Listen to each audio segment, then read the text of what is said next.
Coming up on Northwestern News Report, a popular Uber pickup spot shut down.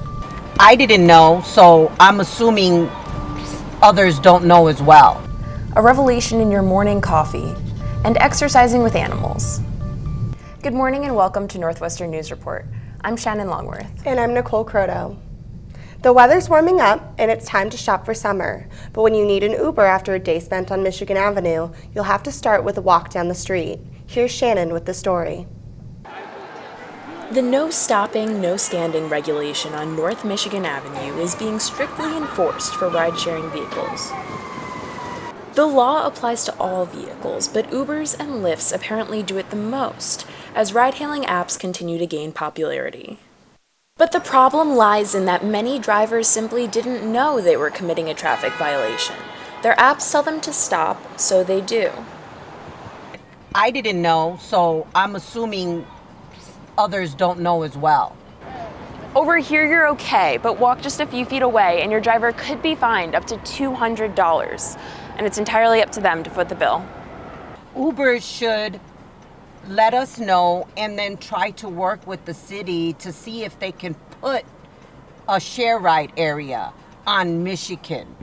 I guess Uber should send people notifications through the phone or let people know during their orientations. So the attempt at easing congestion on one of the city's busiest streets is costing ride-hailing drivers. The law was put in place to reduce congestion in the area, according to Chicago police, but now it's beginning to pose an issue for drivers who are just trying to drop off passengers at their desired locations. In Streeterville, Shannon Longworth, Middle reports.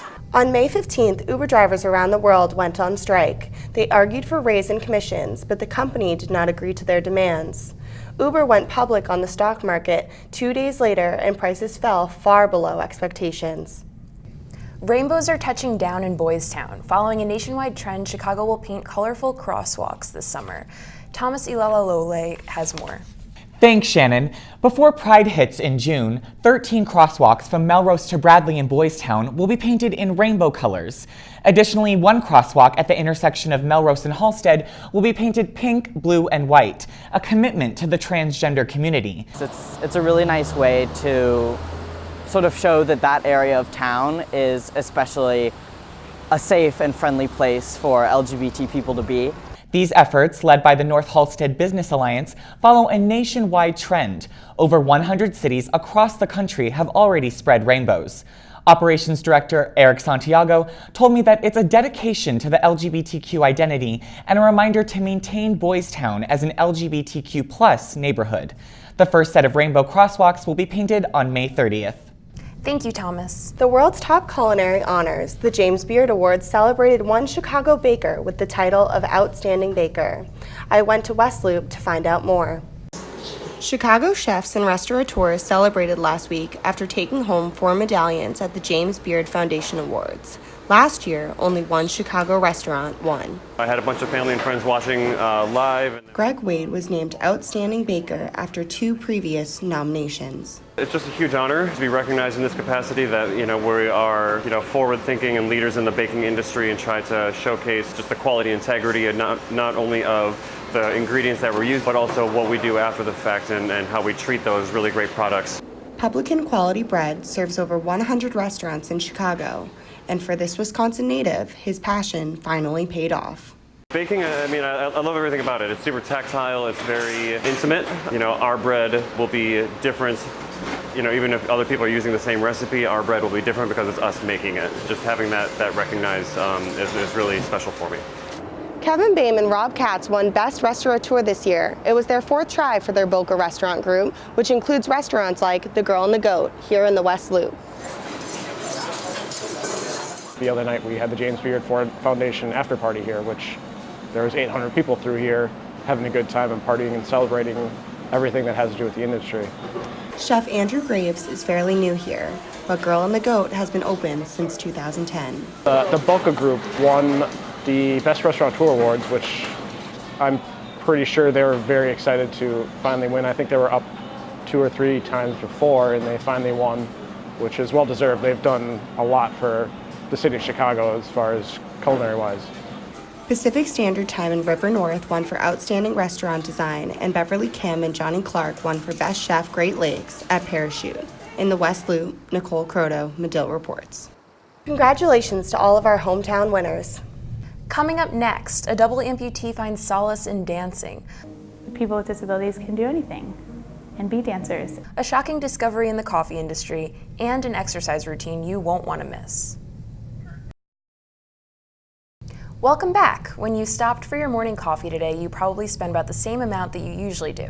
So it might surprise you to learn that the price of coffee beans has actually gone down. The wholesale price of coffee has dropped significantly in the last 10 years. Coffee companies are paying just under $1 per pound now, compared to $3 per pound in 2011. But the cost for consumers has gone up. The average cup of coffee is $2.70, $1 more than a decade ago. And coffee experts don't see consumer prices dropping anytime soon. When you take your cup of coffee and sit down to read, do you turn to your Kindle or a print book? Toddlers engage more with print books than they do with ebooks, according to a study published in the journal Pediatrics this month. I don't think there's any replacement for the physical book. Printed books remain popular for the parents at this story time at Women and Children First Bookstore in Andersonville. In fact, print still accounts for most sales of children's books nationwide. Welcome home! However, more and more parents are buying ebooks for their children. They're more convenient and instantly downloadable. But they do have their downsides.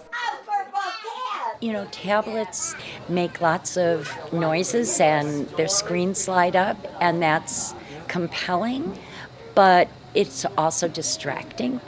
In the study, researchers said that verbalization and collaboration, two important ways that children learn, were lower with electronic books. So what do parents think when it comes to choosing between a print book and a tablet for their toddler?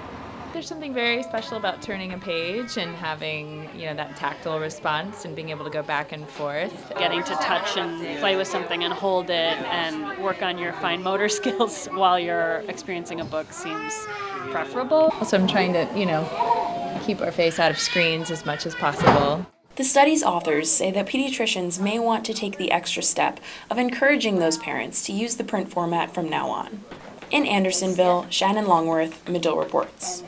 And when choosing a bedtime story, consider this. According to the National Sleep Foundation, for every hour spent using a tablet device, toddlers get 15 minutes less sleep. A double amputee defies the odds. The former athlete found a way to stay active despite losing both his legs.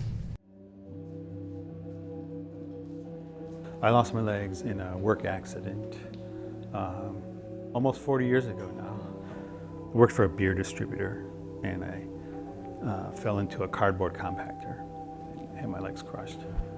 Chris Lenzo had been an athlete all his life.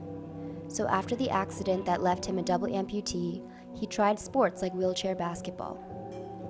16 years ago, his daughter's dance teacher suggested he try contemporary dance, and he hasn't stopped since.